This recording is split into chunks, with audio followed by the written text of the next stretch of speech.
जय माता रानी अपनी सभी भक्तों की सभी मनोकामना को पूर्ण करे, सभी की कष्टों को दूर करे। प्यारे भक्तों, आज के वीडियो में आप सभी श्रवण करेंगे आषाढ़ माह में पढ़ने वाली गुप्त नवरात्रि 10 महाविद्या की संपूर्ण कथा। जो भी भक्त इन सभी कथा को श्रद्धापूर्वक प्रसन्नचित मन से श्रवण करेगा, माता रानी उसकी सभी कष्टों को हरण करती है, सभी मनोकामना को पूर्ण करती है। व्रत करने वाले भक्तों और जो लोग व्रत नहीं भी करते, उन्हें भी इन कथाओं को श्रद्धापूर्वक श्रवण करना चाहिए। कथा का अनादर ना करें, कथा को पूरा सुने और दूसरे भक्तों के पास भी इन कथाओं को शेयर करें, ताकि सभी माताएं बहनें इन माताओं की कथा श्रवण करके माता की कृपा को प्राप्त कर सके। हे माता, आपकी कथा कहने वाले, श्रवण करने वाले, हुक्कार भरने वाले सभी भक्तों पर अपनी कृपा सदा सर्वदा बनाए रखना। प्रेम से बोलिए माता रानी की जय हो। कमेंट बॉक्स में माता की जयकारा अवश्य लगाए। अब श्रवण करते हैं कथा। गुप्त नवरात्र हिंदुओं के बीच एक बड़ा धार्मिक महत्व रखती है। ये 9 दिन पूरी तरह से देवी दुर्गा की पूजा के लिए समर्पित है। साल में 4 बार नवरात्र आती है, जब भक्त सच्चे भाव के साथ माँ दुर्गा की पूजा करते हैं। इस दौरान माँ दुर्गा की गुप्त तरीके से पूजा की जाती है और इसका सीधा संबंध तंत्र विद्या से है। सभी साधक और तांत्रिक इन दिनों में देवी दुर्गा की पूजा करते हैं और देवी का आशीर्वाद मांगते हैं। प्यारे भक्तगण, आज की वीडियो में मैं आप सभी को सुनाऊंगी 10 महाविद्याओं के प्रथम स्वरूप माँ महाकाली की कथा। इस महाविद्याओं में काली प्रथम है। महाभागवत के अनुसार महाकाली ही मुख्य है और उन्हीं की उग्र और सौम्य 2 रूपों में अनेक रूप धारण करने वाली 10 महाविद्याएं हैं। विद्यापति भगवान शिव जी शक्तियाँ से महाविद्याओं अनंत सिद्धियां प्रदान करने में समर्थ है। दार्शनिक दृष्टि भी काल तत्व की प्रधानता स्वरूप पड़ी है, इसलिए महाकाली या काली ही समस्त विद्याओं की आदि है, अर्थात उनकी विद्यामयी विभूतियां ही महाविद्याएं हैं। ऐसा लगता है कि महाकाली प्रियतमा काली ही अपने दक्षिण और वाम रूप में 10 महाविद्याओं के नाम से विख्यात है। प्रिय नील तंत्र में कहा गया है कि रक्त और कृष्ण भेद से काली ही 2 रूप में आदिशिष्ट है। कृष्ण का नाम दक्षिणा और रक्त वर्णा नाम सुंदरी है। काली पुराण में कथा आती है कि एक बार हिमालय अवस्थित मंतक मुनि के आश्रम में जाकर देवताओं ने महामाया की स्तुति की। स्तुति से प्रसन्न होकर मंतक वनिता के रूप में भगवती ने देवताओं को दर्शन दिया और पूछा कि तुम लोग किसकी स्तुति कर रहे हो। उसी समय देवी के शरीर से काले पहाड़ के समान वर्ण वाली एक और दिव्य नारी का प्रकट्य हुआ। उस महातेजस्विनी ने स्वयं ही देवताओं की ओर से उत्तर दिया कि ये लोग मेरा ही स्तवन कर रहे हैं। ये काजल के समान कृष्ण थी, इसलिए इनका नाम काली पड़ा। दुर्गा सप्तशती के अनुसार एक बार शुंभ निशुंभ के अत्याचार से व्यतीत होकर देवताओं ने हिमालय में जाकर देवी सूक्त से देव की स्तुति की। तब गौरी के देह से कोशिका का प्रकट्य हुआ। कोशिका के अलग होते ही अम्बा पार्वती स्वरूप कृष्ण हो गई, जो काली नाम से विख्यात हुई। काली को नील रूपा होने के कारण तारा भी कहते हैं। नारद पंचरात्र के अनुसार एक बार काली के मन में आया कि वे पुनः गौरी हो जाए। यह सोचकर वे अंतर ध्यान हो गए। शिव जी ने नारद जी से उनका पता पूछा। नारद जी ने उनसे सेमुड़ी के उत्तर में देवी के प्रत्यक्ष उपस्थित होने की बात कही। शिव जी को प्रेरणा से नारद जी वहां गए। उन्होंने देवी से शिव जी के साथ विवाह का प्रस्ताव रखा। प्रस्ताव सुनकर देवी क्रोध हो गई और उनके देह से एक अन्य षोडशी विग्रह प्रकट हुआ और उससे छाया विग्रह त्रिपुर भैरवी का प्रकट हुआ। काली की उपासना में संप्रदायगत भेद है। दो रूपों में इनकी उपासना प्रचलन है।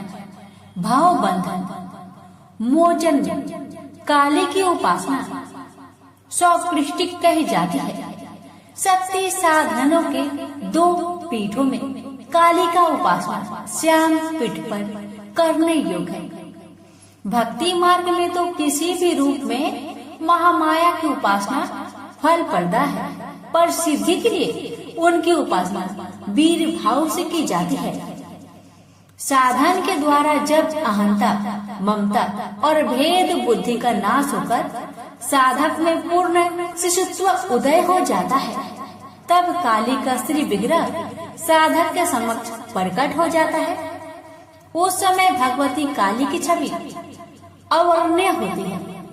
काजल के पहाड़ के समान दिग्वसी, मुक्त कुंतला, सौर पर आरूढ़, मुंड माला धारिणी भगवती काली का प्रत्यक्ष दर्शन साधक को कृतार्थ कर देता है।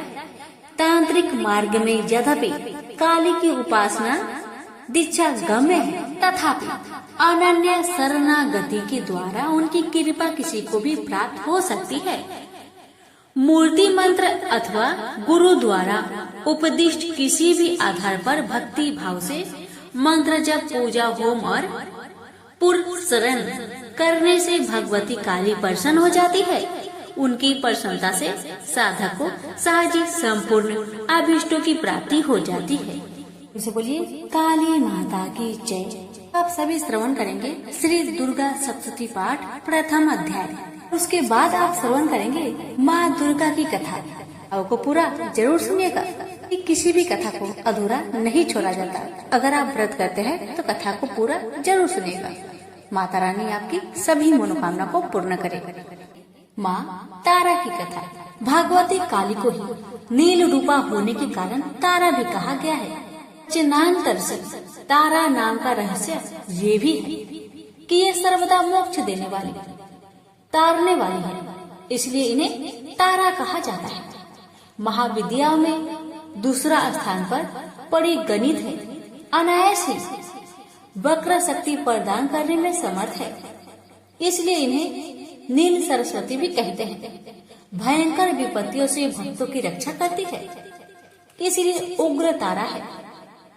बृहन्नील तंत्र आदि ग्रंथों में भगवती तारा के स्वरूप की विशेष चर्चा है। हयग्रीव का वध करने के लिए इन्हें नील विग्रह प्राप्त हुआ था। ये स्वरूप शिव पर पर्टियालित मुद्रा में आरूढ़ है। भगवती तारा नील वर्ण वाली, नील कमलों के समान 3 नेत्रों वाली तथा हाथों में कैंची, कपाल, कमल और खड्ग धारण करने वाली है। ये व्याघ्र चम्र से विभूषिता तथा कंठ में मुंडमाला धारण करने वाली है। शत्रुनाश, बाघ, शक्ति की प्राप्ति तथा भोग मोक्ष की प्राप्ति के लिए तारा अथवा उग्र तारा की साधना की जाती है। रात्रि देवी की स्वरूपा शक्ति तारा महाविद्याओं में अद्भुत प्रभाव वाली और सिद्धि की आदि शास्त्री देवी कही गई है। भगवती तारा के 3 रूप है। तारा, एक जटा और नील सरस्वती। तीनों रूपों के रहस्य, कार्य, कपाल तथा ध्यान परस्पर भिन्न है, किंतु भिन्न होते हुए भी सबकी शक्ति समान और एक है। भगवती तारा की उपासना मुख्य रूप से तंत्रोक्त पद्धति से होती है, जिसे आगमुक्त पद्धति भी कहते हैं।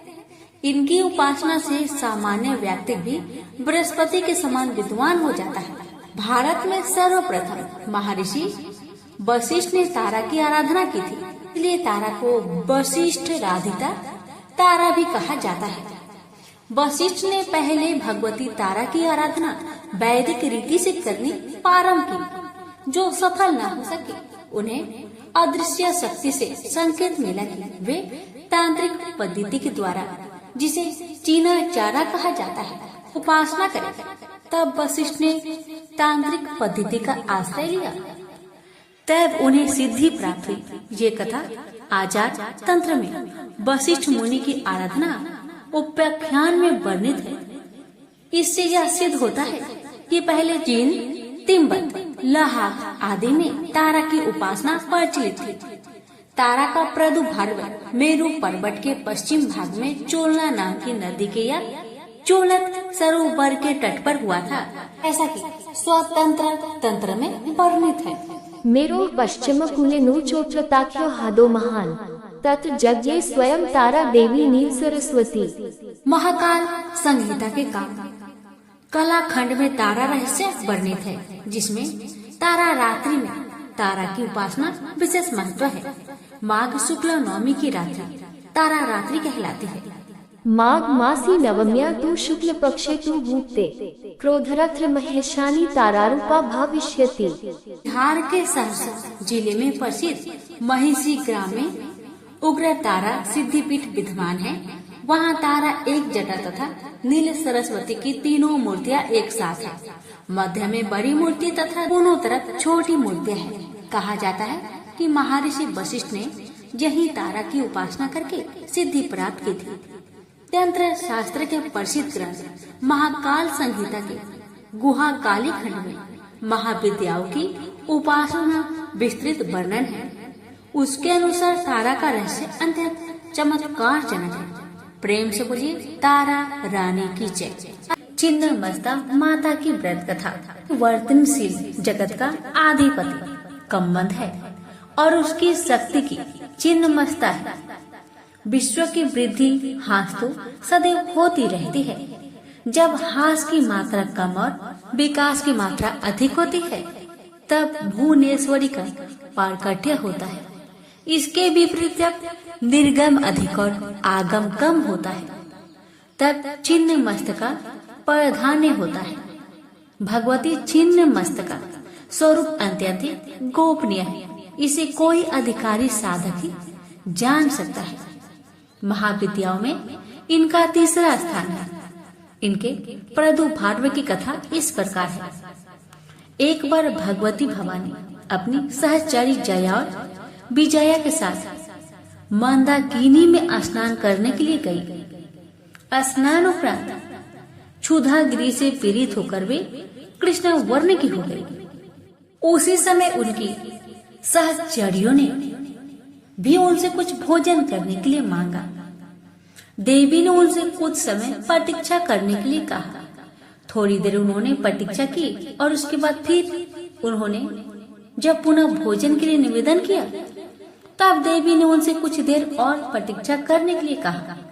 इस पर सहचरियों ने देवी से विनम्र स्वर में कहा कि माँ तो अपने शिशुओं को भूख लगने पर भी अभी लंब भोजन प्रदान करती है।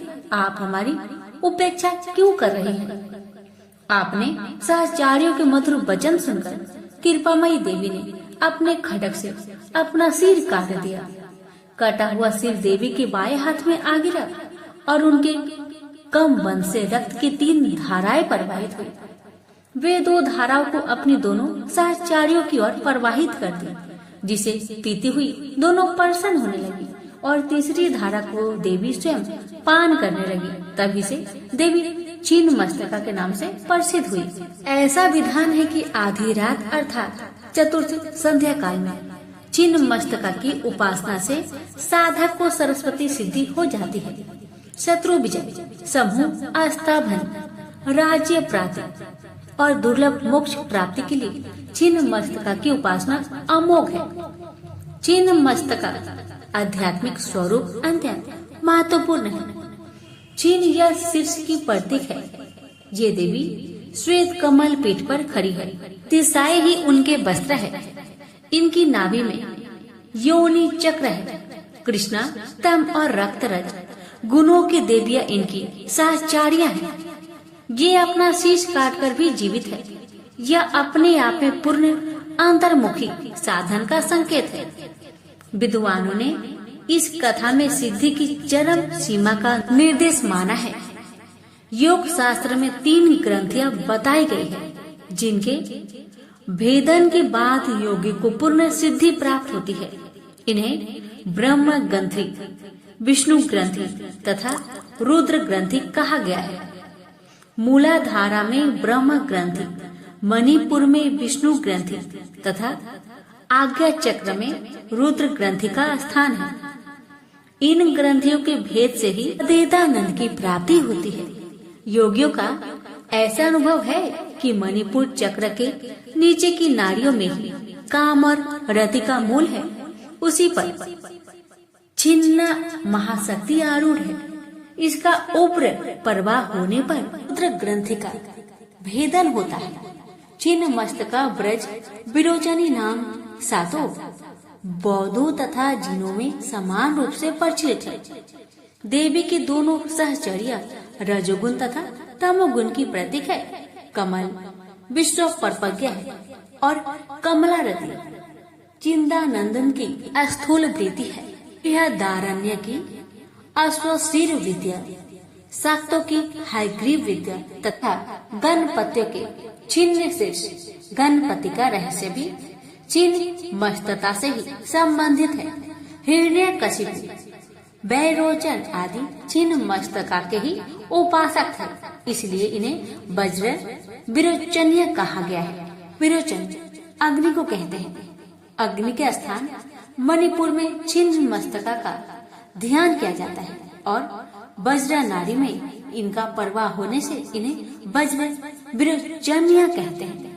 श्री भैरव व्रत तंत्र में कहा गया है कि इनकी आराधना से साधक जीव भाव से मुक्त होकर शिव भक्तों को प्राप्त कर लेता है। प्रेम से बोलिए छिन्नमस्ता माता की जय। षोडशी माता की व्रत कथा। षोडशी महेश्वरी शक्ति की सबसे मनोहर श्री विग्रह वाली सिद्ध देवी है। महाविद्याओं में इनका चौथा स्थान है। 16 अक्षरों के मंत्र वाली इन देवी की अंग कांति उदयमान सूर्य मंडल की आभा की भांति है। इनकी 4 भुजाएं एवं 3 नेत्र हैं।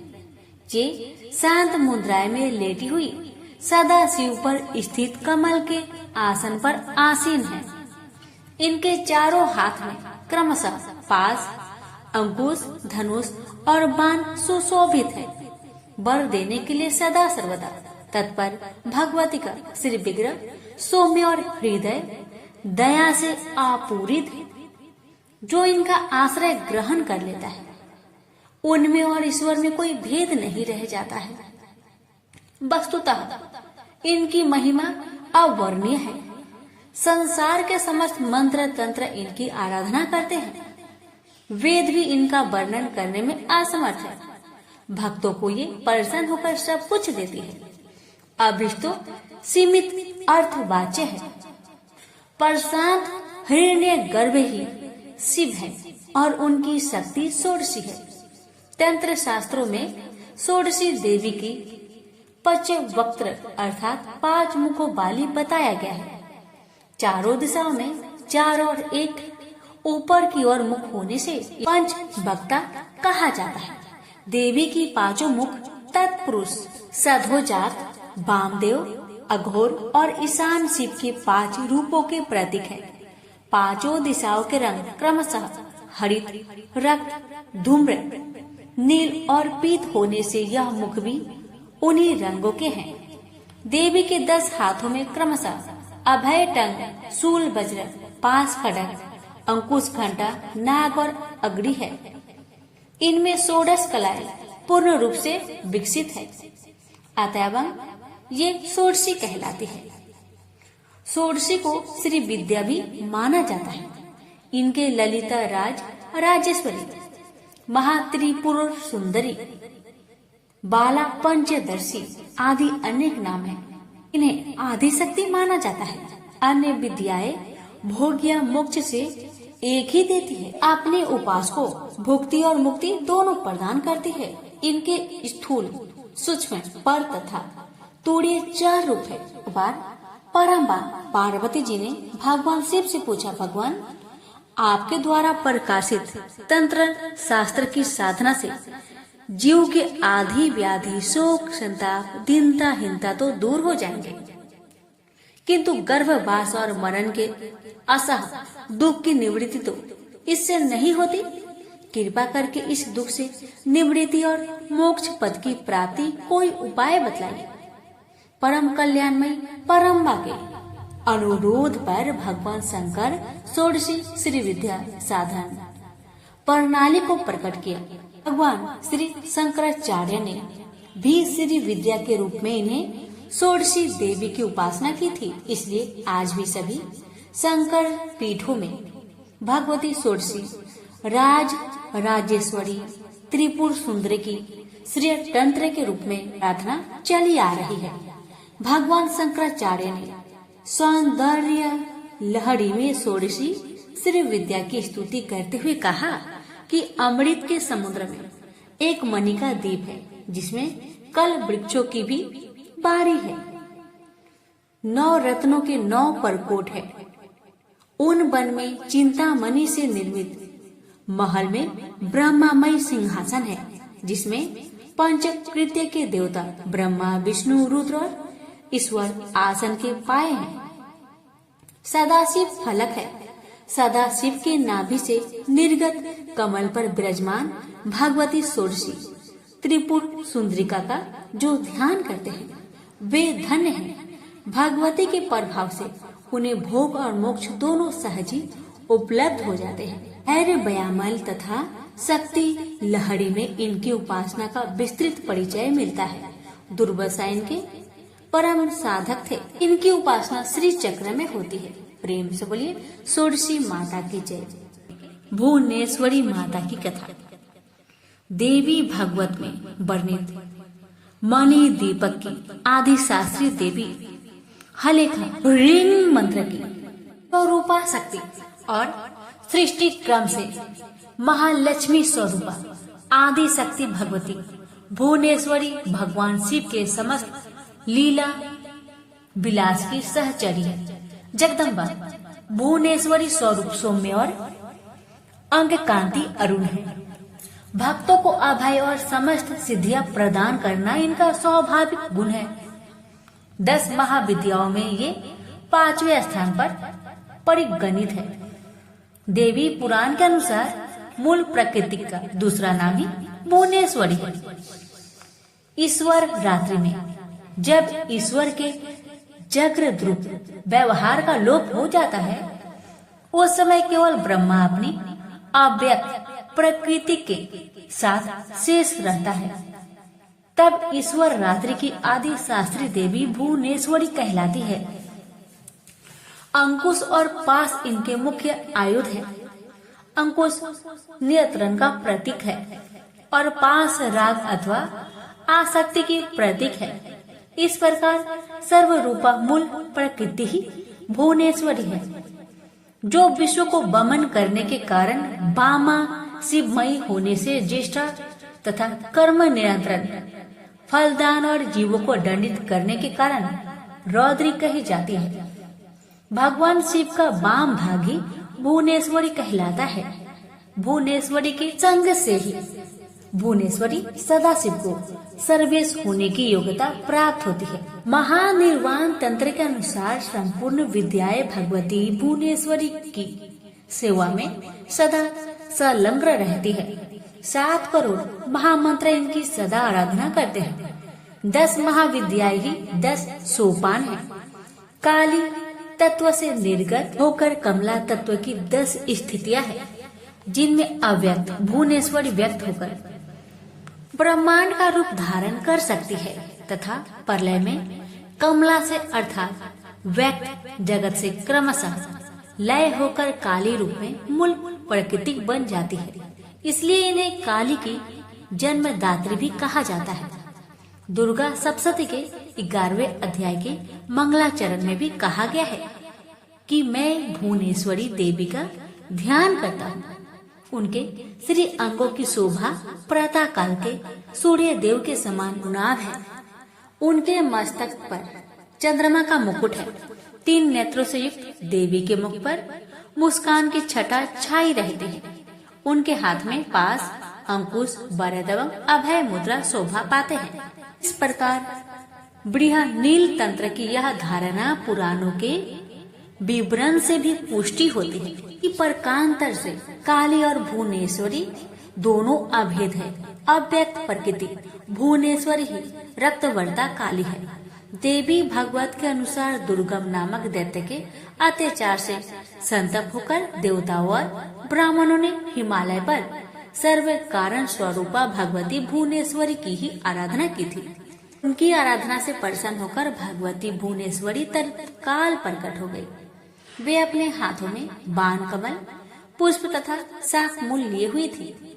उन्होंने अपने नेत्रों से आसुर जल की सहस्त्राओं धाराओं प्रकट की। इस जल में भूमंडल के सभी प्राणी तृप्त हो गए। समुद्रों तथा सरिताओं में अगाध जल भर गया और समस्त औषधियां सिंच गई। अपने हाथ में लिए गए शाखों और फल मूल से प्राणियों का पोषण करने के कारण भगवती भुवनेश्वर ही शताची तथा शाकंभरी नाम से विख्यात हुई। इन्होंने ही गमासुर को युद्ध में मारकर उसके द्वारा अपहत वेदों को देवताओं को पुनः सौंपा था। उसके बाद भगवती भुवनेश्वरी का एक नाम दुर्गा प्रसिद्ध हुआ। भगवती भुवनेश्वरी की उपासना पुत्र प्राप्ति के लिए विशेष फल प्रदा है। रुद्र यामला में इनका कवच, नील सरस्वती तंत्र में इनका हृदय तथा महातंत्र वर्ण में इनका सहस्त्र नाम संकलित है। प्रेम से बोलिए भुवनेश्वरी देवी माता की जय। क्षीरियमान विश्व के अधिष्ठान दक्षिणा मूर्ति काल भैरव है। उनकी शक्ति ही त्रिपुर भैरव है। ये ललितया महात्रिपुर सुंदरी की रक्त वाहिनी है। ब्रह्मांड पुराण में इन्हें गुप्त योगिनियों की आदि शास्त्री देवी के रूप में चित्रित किया गया है। मत्स्य पुराण में इनके त्रिपुर भैरवी, कोलेश भैरवी, रुद्र भैरवी, चैतन्य भैरवी तथा नित्य भैरवी आदि रूपों का वर्णन प्राप्त है। इंद्रियों पर विजय और सर्वत्र उत्कर्ष की प्राप्ति हेतु त्रिपुर भैरवी की उपासना का वर्णन शास्त्रों में मिलता है। महाविद्याओं में इनका छठा स्थान है। त्रिपुर भैरवी का मुख्य उपयोग घोर कर्म में होता है। इनके ध्यान का उल्लेख दुर्गा सप्तशती के 3 अध्याय में महिषासुर वध के प्रसंग में हुआ है। इनका रंग लाल है। ये लाल वस्त्र पहनती है, गले में मुंडमाला धारण करती है और स्तनों पर रक्त चंदन का लेप करती है। ये अपने हाथों में जपमाला, पुस्तक तथा वर और अभय मुद्रा धारण करती है। ये कमला आसन पर विराजमान है। भगवती त्रिपुर भैरवी ने ही मधुपान करके महिष का हृदय पीड़न किया था। रुद्र यामल भैरवी कुल सर्वस्व में इनकी उपासना तथा कवच का उल्लेख मिलता है। संकटों से मुक्ति के लिए भी इनका उपासना करने का विधान है। घोर कर्म के लिए काली की विशेष अवस्था जनित मनो का शांत कर देने वाली शक्ति को ही पूर्व भैरवी कहा जाता है। इनका अरुण वर्ण बिम्सर का प्रतीत है। इनके गले में सुशोभित मुंडमाला ही वर्णमाला है। देवी के रक्त लिप्त पयोधर रजोगुण संपन्न सृष्टि प्रतिक्रियाएं प्रतीक है। जप माला वर्ण समा मामड़े की प्रतीक है। पुस्तक ब्रह्म विद्या है। त्रिनेत्र तृतीय है तथा सिमती हास करुणा है। आगम ग्रंथ के अनुसार त्रिपुर भैरवी एकाक्षर रूप प्रणव है। इनके संपूर्ण भुवन प्रकाशित हो रहे हैं तथा अंत में इन्हीं में लय हो जाएंगे। अ से लेकर 20 गर तक 16 वर्ण भैरव कहलाते हैं तथा क से अच्छा तक के वर्ण योनि अथवा भैरवी कहे जाते हैं। छंदो घोष के प्रथम पटल में इस पर विस्तृत प्रकाश डाला गया है। यहाँ पर त्रिपुर भैरवी को योगीश्वरी रूप में उमा बतलाया गया है। इन्होंने भगवान शंकर को पति रूप में प्राप्त करने के लिए कठोर तपस्या करने का दृढ़ निर्णय लिया था। बड़े बड़े ऋषि मुनि भी इनकी तपस्या को देखकर तंग रह गए थे। इससे सिद्ध होता है कि भगवान शंकर की उपासना में निरक्त उमा का दृढ़ निश्चय स्वरूप ही त्रिपुर भैरवी का परिचायक है। त्रिपुर भैरवी की स्तुति में कहा गया है कि भैरवी सूक्ष्म बात तथा जगत के मूल कारण की आदि शास्त्री है। त्रिपुर भैरवी के अनेक भेद है, जैसे सिद्धि भैरवी, चैतन्य भैरवी, भुवनेश्वरी भैरवी, कमलेश्वरी भैरवी, कामेश्वरी भैरवी, सटपुटा भैरवी, नित्या भैरवी, कोलेशी भैरवी, रुद्र भैरवी आदि। भैरवी उत्तरा मार्य पीठ की देवी है। नित्य भैरवी पश्चिमा मार्य पीठ की देवी है। इनके उपासक स्वयं भगवान शिव है। रुद्र भैरवी दक्षिणा मार्य पीठ की देवी है। इनके उपासक भगवान विष्णु है। त्रिपुर भैरवी के भैरव बटुक है। कुंडमाला तंत्र अनुसार त्रिपुर भैरवी को भगवान नरसिंह की अभिन्न शक्ति बताया गया है। सृष्टि में परिवर्तन होता रहता है। इनका मूल कारण आकर्षक विकर्षण है। इस सृष्टि के परिवर्तन में क्षण क्षण में होने वाली भावी क्रियाएं की आदि शास्त्रीय शक्ति ही वैदिक दृष्टि से त्रिपुर भैरवी कही जाती है। त्रिपुर भैरवी की रात्रि का नाम काल रात्रि तथा भैरव का नाम काल भैरव है। प्रेम से बोलिए त्रिपुर भैरवी माता की जय। धूमावती माता की कथा। धूमावती देवी महाविद्याओं में 7वें स्थान पर परिगणित है। इनके संदर्भ में कथा आती है कि एक बार भगवती पार्वती भगवान शिव के साथ कैलाश पर्वत पर बैठी हुई थी। उन्होंने महादेव जी से अपनी क्षुधा का निवारण करने का निवेदन किया। कई बार मांगने पर भी जब भगवान शिव ने उस ओर ध्यान नहीं दिया, तब उन्होंने महादेव को ही उठाकर निकल लिया। उनके शरीर से धूम राशि निकली। शिव जी ने उस समय पार्वती जी से कहा, आपकी सुंदर मूर्ति धुएं से ढक जाने के कारण धूमावती या धूम्र कही जाएगी। धूमावती महाशक्ति अकेली है तथा स्वयं नियंत्रिका है। इसका कोई स्वामी नहीं है, इसलिए इसे विधवा कहा गया है। दुर्गा सप्तशती के अनुसार इन्होंने ही प्रतिज्ञा की थी, जो मुझे युद्ध में जीत लेगा तथा मेरा गर्व दूर कर देगा, वही मेरा पति होगा। ऐसा कभी नहीं हुआ, अतः यह कुमारी है। ये धन या पति रहित है अथवा अपने पति महादेव को निगल जाने के कारण विधवा है। नारद पच्य रात्र के अनुसार इन्होंने अपने शरीर से उग्र चंडिका को प्रकट किया था, जो सैकड़ों गिदरियों के तरह आवाज करने वाली थी। शिव को निकलने का तात्पर्य यह है, उनके स्वामित्व का निषेध। असुरों के कच्चे मांस से इनकी अंशभूता सिवाय तृप्त हुई, यही इनकी भूख का रहस्य है। इनके ध्यान में इन्हें विवर्ण, चंचल, काले रंग वाली, मैले कपड़े वाली, धारण करने वाली, खुले केसों वाली विधवा, काक ध्वज वाले रथ पर आरूढ़, हाथ में सूप धारण किए, भूख प्यास से व्याकुल तथा निर्मल आंखों वाली बताया गया है। स्वतंत्र के अनुसार सती ने जब दक्ष यज्ञ में योगाग्नि द्वारा अपने आप को भस्म कर दिया, तब उस समय जो धुआं उत्पन्न हुआ, उससे धूमावती विग्रह का प्रकट्य हुआ था। धूमावती की उपासना विपत्ति नाश, रोग निवारण, युद्ध, जय, उच्चाटन तथा मारण आदि के लिए की जाती है। सक्त प्रमोद में कहा गया है कि इनके उपास कर दुष्ट विचारक का प्रभाव नहीं पड़ता। संसार में रोग दुख के कारण 4 देवता है, ज्वर, उन्माद तथा दाह।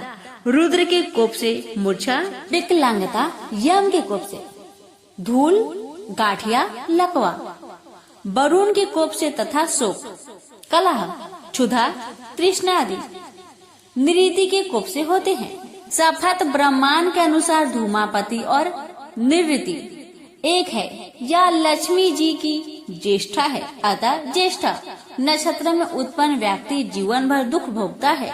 तंत्र ग्रंथों के अनुसार धूमावती उग्र तारा है, जो धूम्रा होने से धूमावती कही जाती है। दुर्गा सप्तशती में आभरी और तामसिना में इन्हीं की चर्चा की गई है। ये प्रसन्न होकर रोग और सुख को नष्ट कर देती है तथा कुपित होने पर समस्त सुखों और कामनाओं को नष्ट कर देती है। इनकी शरणागति से विपत्ति नाश तथा संपन्नता प्राप्त होता है। ऋग वेदोक्त रात्रि सूक्त में इन्हें सूत्रा कहा गया है। सूत्रा का अर्थ सुख पूर्वक तारने योग्य है। तारा या तारिणी को इनका पूर्व रूप बतलाया गया है, इसलिए आगमों में इन्हें भावार्थ संकटों दूर कर सुख प्रदान करने वाली भूति कहा गया है।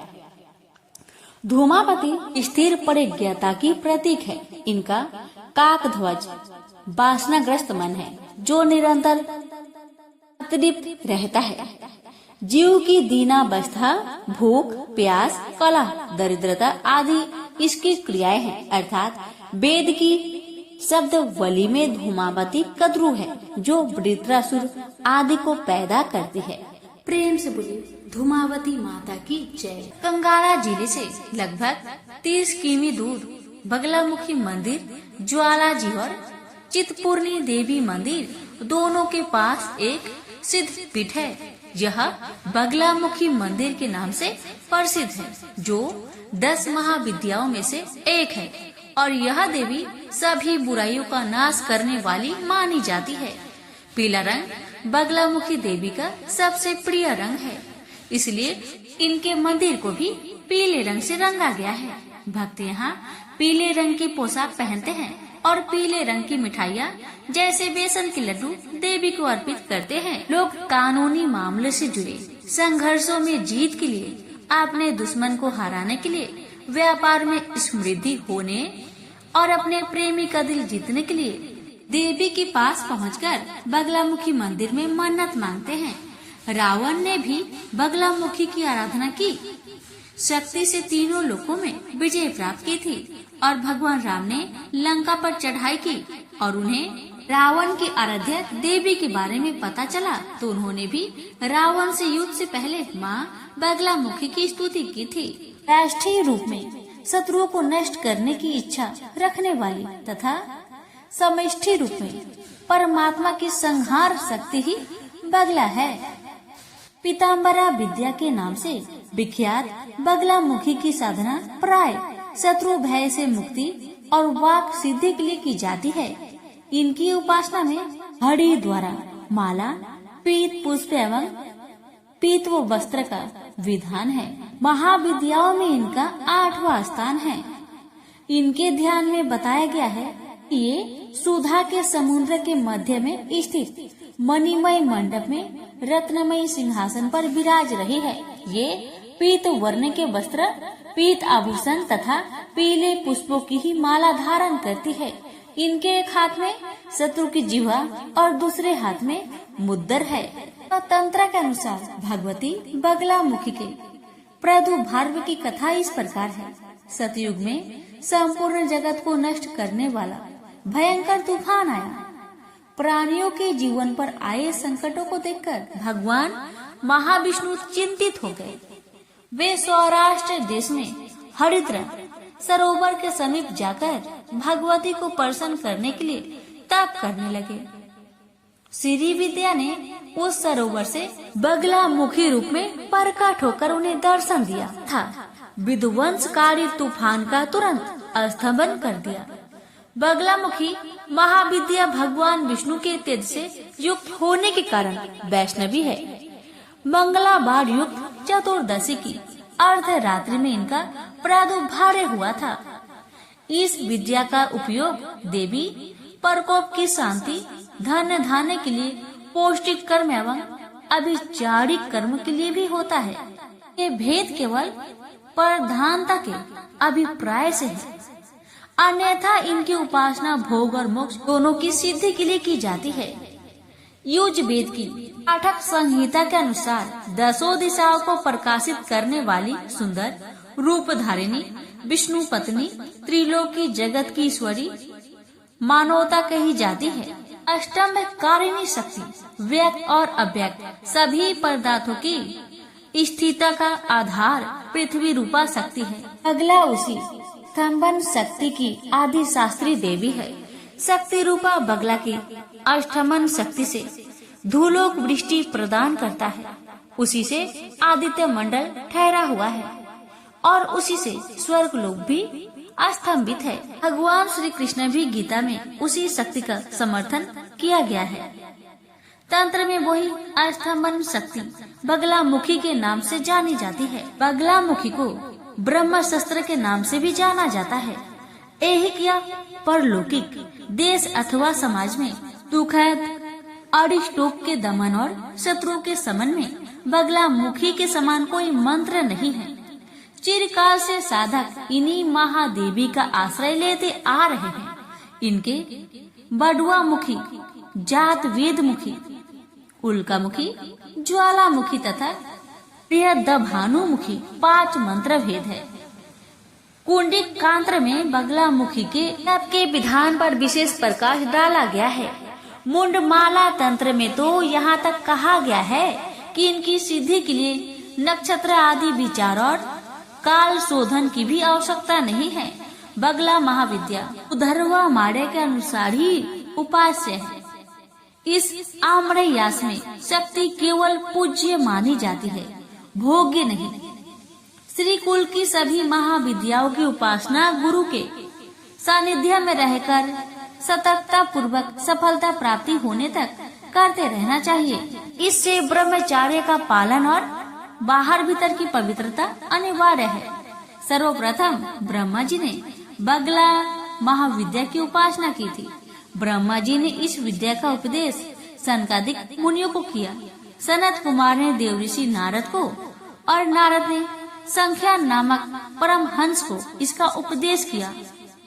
संख्या ने 36 पटलों में उपनिषद बगला तंत्र की रचना की। बगलामुखी के दूसरे उपासक भगवान विष्णु और तीसरे उपासक परशुराम हुए तथा परशुराम ने यह विद्या आचार्य द्रोण को बताई। प्रेम से बोलिए माँ बगलामुखी की जय। 10 महाविद्याओं की 9वां रूप और 10वां रूप की कथा। तो पहले श्रवण करेंगे 10 महाविद्याओं की 9वां रूप माँ मातंगी की पावन कथा। मातंग शिव का नाम है। इनकी शक्ति मातंगी है। मातंगी के ध्यान में बताया गया है कि ये श्याम वर्ण है और चंद्रमा को मस्तक पर धारण किए हुए है। भगवती मातंगी त्रिनेत्रा रत्नमयी सिंहासन पर आसीन नील कमल के समान कांति वाली तथा राक्षस समूह रूप आरण्य को भस्म करने में दवा नल के समान है। इन्होंने अपनी 4 भुजाओं में पास, अंकुश, खेटक और खड़क धारण किए हैं। ये असुरों को मोहित करने वाली एवं भक्ति को अभिष्ट फल देने वाली है। गृहस्थ जीवन को सुखी बनाने, पुरुषार्थ सिद्धि और वागी विलास में पारंगत होने के लिए मातंगी साधना श्रेष्ठकर है। महाविद्याओं में ये 9वें स्थान पर परिगणित है। नारद पांचरात्र के 12वें अध्याय में शिव को चंडाल तथा शिवा को उच्चिष्ट चंडालनी कहा गया है। इनका भी नाम मातंगी है। पूरा काल में मातंग नामक मुनि ने नाना वृक्षों से परिपूर्ण कदम वन में सभी जीवों को बस में करने के लिए भगवती त्रिपुरा की प्रसन्नता हेतु कठोर तपस्या की थी। उस समय त्रिपुरा के नेत्र से उत्पन्न तेज ने एक श्यामल नारी विग्रह का रूप धारण कर लिया। इन्हें राज मातंगिनी कहा गया। पश्चिमा मार्या के देवी है।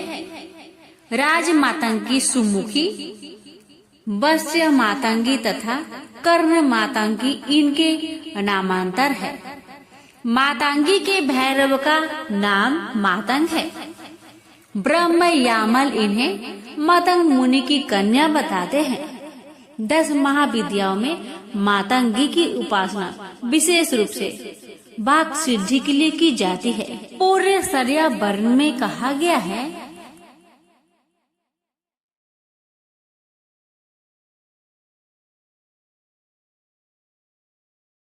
मातंगी के अस्थूल रूपात्मक प्रतीक विधान को देखने से यह भली भांति ज्ञात हो जाता है कि ये पूर्णतया बाघ देवता की ही मूर्ति है। मातंगी श्याम वर्ण परावक बिंदु है। उनका त्रिनयन सूर्य सोम और अग्नि है। उनकी 4 भुजाएं 4 वेद है। पास अविद्या है, अंकुश विद्या है, कर्म राशि दंड है, शब्द स्पर्श आदि गुण कृपान है, अर्थात पंचभूतात्म सृष्टि के प्रतीक है। कदम वन ब्रह्मांड का प्रतीक है।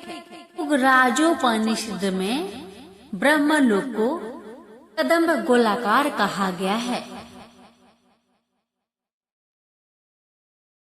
भगवती मातंगी का सिंहासन शिवात्मक महामत्स्य या त्रिकोण है। उनकी मूर्ति सूक्ष्म रूप में यंत्र तथा परम रूप में भावनाम मात्र है। दुर्गा सप्तशती के 7वें अध्याय में भगवती मातंगी ध्यान का वर्णन करते हुए कहा गया है कि वे रत्नमयी सिंहासन पर बैठकर पढ़ते हुए तोते का मधुर शब्द सुन रही है। उनके शरीर का वर्ण श्याम है। वे अपना एक पैर कमल पर रखी हुई है, अपने मस्तक पर अर्धचंद्र तथा गले में कलहार पुष्पों की माला धारण करती है। बीना बजाते हुई भगवती मातंगी के अंग में कसी हुई चोली शोभा पा रही है।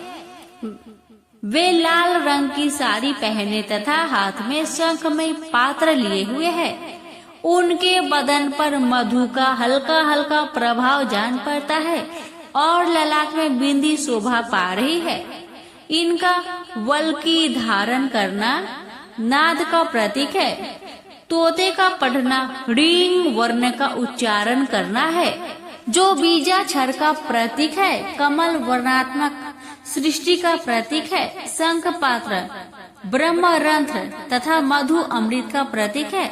रक्त वस्त्र अग्नि या ज्ञान का प्रतीक है। बाघ देवी के अर्थ में मातंगी आदि व्याकरण रूपा है, जो सुख शिक्षा का प्रतीक है। 4 भुजाएं वेद चतुष्य है। इस प्रकार तांत्रिकों को की भगवती मातंगी महाविद्या वेदों को की सरस्वती ही है। तंत्र ग्रंथों में इनकी उपासना का विस्तृत वर्णन प्राप्त होता है। प्रेम से बोलिए माँ मातंगी की जय। श्रीमद् भागवत के 8वें स्कंद में 8वें अध्याय में कमला के उद्भव की विस्तृत कथा आती है। देवताओं एवं असुरों के द्वारा अमृत प्राप्ति के उद्देश्य के लिए समुद्र मंथन के फलस्वरूप इनका प्रादुर्भाव हुआ था। इन्होंने भगवान विष्णु को पति रूप में वरण किया था। महाविद्याओं में ये 10वें स्थान पर परिगणित है। भगवती कमला वैष्णवी शक्ति है तथा भगवान विष्णु की लीला सहचारी है। अतः इनकी उपासना जगतधार शक्ति की उपासना है। ये एक रूप में समस्त भौतिक या प्राकृतिक संपत्ति की आदि शास्त्री देवी है और दूसरे रूप में सच्चिदानंदमयी लक्ष्मी है, जो भगवान विष्णु से अभिन्न है। देवता मानव एवं दानव सभी इनकी कृपा बिना पंगु है। इसलिए आगम और निगम दोनों में इनकी उपासना समान रूप से वर्णित है। सभी देवता राक्षस मनुष्य सिद्ध और गंधर्व इनकी कृपा प्रसाद के लिए ललायित रहते हैं। महाविद्या कमला के ध्यान में बताया गया है कि इनकी कांति स्वर्ण के समान है। हिमालय सदृश श्वेत वर्ण के 4 हाथी अपने सुर में 4 स्वर्ण कलश लेकर इन्हें स्नान करा रहे हैं। ये अपनी 2 भुजाओं में वर एवं अभय मुद्रा तथा 2 भुजाओं में 2 कमल पुष्प धारण की है। इनके सिर पर सुंदर किरीट तथा तन पर रेशमी परिधान सुशोभित है। यह कमल के सुंदर आसन पर आसीन है।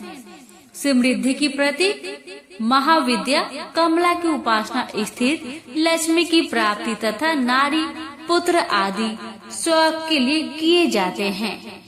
कमला को लक्ष्मी तथा षोडशी भी कहा जाता है। भार्गवों के द्वारा पूजित होने के कारण इनका नाम भार्गवी है। इनकी कृपा से पृथ्वी पतित्व तथा पुरुषोत्तम महत्व दोनों की प्राप्ति हो जाती है। भगवान आद्य शंकराचार्य के द्वारा विरचित कनक धारा स्रोत और श्री सूक्त का पाठ, कमल गट्टों की माला पर श्री मंत्र का जप, बेल पत्र तथा बिल्व फल के हवन से कमला की विशेष कृपा प्राप्त होती है। स्वतंत्र में कोलासुर के वध के लिए इनका प्रादुर्भाव होना बताया गया है। हित तंत्र के अनुसार प्राचीन काल में ब्रह्मा, विष्णु तथा शिव द्वारा पूजित होने के कारण कमला का एक नाम त्रिपुरा प्रसिद्ध हुआ। कालिका पुराण में कहा गया है कि त्रिपुर शिव की भार्या होने से इन्हें त्रिपुरा कहा जाता है। शिव अपनी इच्छा से त्रिधा हो गए। उनका ऊर्ध्व भाग गौर वर्ण 4 भुजा वाला चतुर्मुख ब्रह्म रूप कहलाया। मध्य भाग नील वर्ण 1 मुख और चतुर्भुज विष्णु कहलाया और अधो भाग अष्टाविक वर्ण 5 मुख और चतुर्भुज शिव कहलाया। इन तीनों शरीरों के योग से शिव त्रिपुरा और उनकी शक्ति त्रिपुरा कही जाती है। चिंतामणि गृह में इनका निवास है। भैरव यामल तथा शक्ति लहरों में इनके रूप तथा पूजा विधान का विस्तृत वर्णन किया गया है। इनकी उपासना से समस्त सिद्धियां सहज ही प्राप्त हो जाती है। पुरुषोक्त में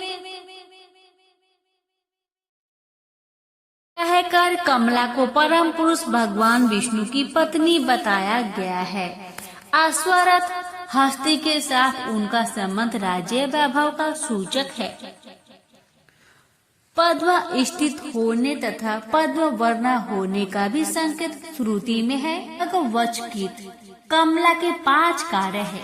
तिरुभाव, सृष्टि, स्थिति, संहार और अनुग्रह। भगवती कमला स्वयं कहती है कि नित्य निर्दोष परमात्मा नारायण के सब कार्य मैं स्वयं करती हूँ। इस प्रकार काली से लेकर कमला तक 10 महाविद्याएं सृष्टि और व्यष्टि, गति, स्थिति, विस्तार, भरण पोषण, नियंत्रण, जन्म मरण, उन्नति, अवोन्नति, बंधन तथा मोक्ष की अवस्थाओं की प्रतीक है। ये अनेक होते हुए भी वस्तुतः परमात्मा की एक ही शक्ति है। प्रेम से बोलिए कमला माता की जय।